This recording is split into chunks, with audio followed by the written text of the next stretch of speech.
हमारे भारत में डॉक्टरों को भगवान का रूप माना जाता है, लेकिन क्या हो जब भगवान ही लोगों की मौत लेने पर उतारू हो जाए। जी हाँ, ये अजीबोगरीब जो मामला है ये कानपुर से सामने आया है।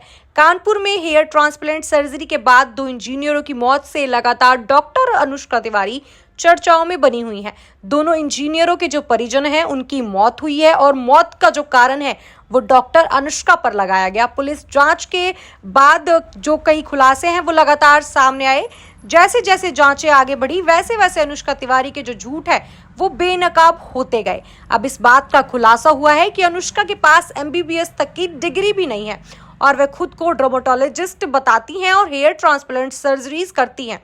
जांच में ये तक पता लगा कि उनके पास कोई ट्रेंड असिस्टेंट तक नहीं है जो उनकी मदद कर सके सर्जरी के दौरान। इन दोनों केस के खुलासों के बाद ही अनुष्का तिवारी अपने पति के साथ फरार है।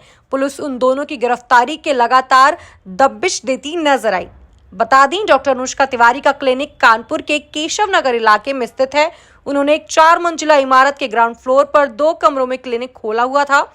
यही बाहर बॉर्डर पर लिखा है कि जिस पर डेंटल, हेयर और एस्थेटिक्स लिखा था, लेकिन जब मामलों में ये पढ़ा गया या फिर ये देखा गया तो बता दें कि पता लगा अनुष्का के पास किसी भी तरह की डॉक्टर की डिग्री नहीं है। उनके पास ना तो सर्जरी का अनुभव है और ना ही वैध योग्यता।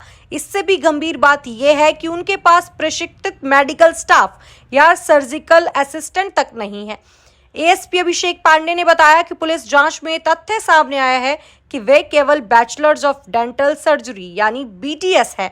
कानून BDS डॉक्टर को ना तो हेयर ट्रांसप्लांट करने दे सकता है और ना ही खुद को डर्मेटोलॉजिस्ट या प्लास्टिक सर्जन बताने की आज्ञा देता है।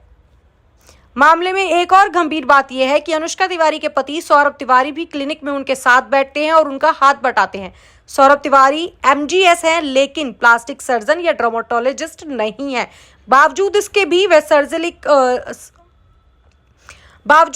भी वो सर्जिकल क्लिनिक का हिस्सा थे। मृतक इंजीनियर विनीत दुबे की पत्नी जय त्रिपाठी ने आरोप लगाया कि सौरभ तिवारी भी इस पूरे रैकेट में लगातार भागीदार रहे हैं। ये भी संदेह है कि उनकी जानकारी में सब कुछ होता है। वे अपनी पत्नी का लगातार साथ देते हैं। ये सहयोग भी कानून की नजर में अपराध की श्रेणी में आता है।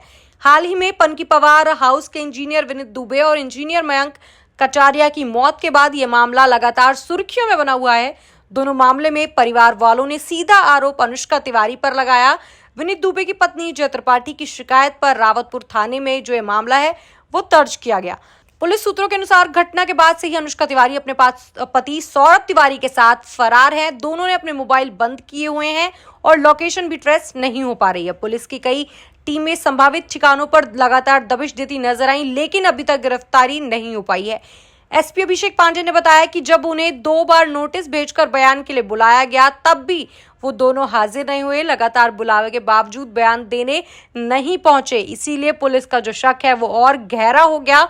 उत्तर प्रदेश के BDS डॉक्टरों के संगठन अध्यक्ष अवधेश तिवारी ने साफ तौर पर कहा कि अनुष्का तिवारी उनके संगठन का सदस्य कभी थी ही नहीं और उनका कोई पंजीकरण नहीं हुआ है। उन्होंने कहा कि यदि कोई BDS डॉक्टर सर्जरी करने का झूठा दावा करता है और मरीजों की जो जान है वो जोखिम में डालता है तो उसे बख्शा नहीं जाना चाहिए। DCP दिनेश तिवारी ने कहा कि मामलों को गंभीरता से लिया जाएगा और कानपुर के सीमाओं को भी पत्र लिखा जाएगा। उन्होंने पूछा कि आखिरकार कैसे अनुष्का तिवारी को हेयर ट्रांसप्लांट क्लिनिक चलाने की जो आज्ञा है वो दी गई। उनके क्लिनिक का जो बोर्ड है, सर्जिकल दावे हैं, वो कैसे हो सकते हैं? अगर किसी ने उन्हें डिग्री नहीं दी है तो वो जो डिग्री उनके दीवार पर टंग रही है वो कहां से आई?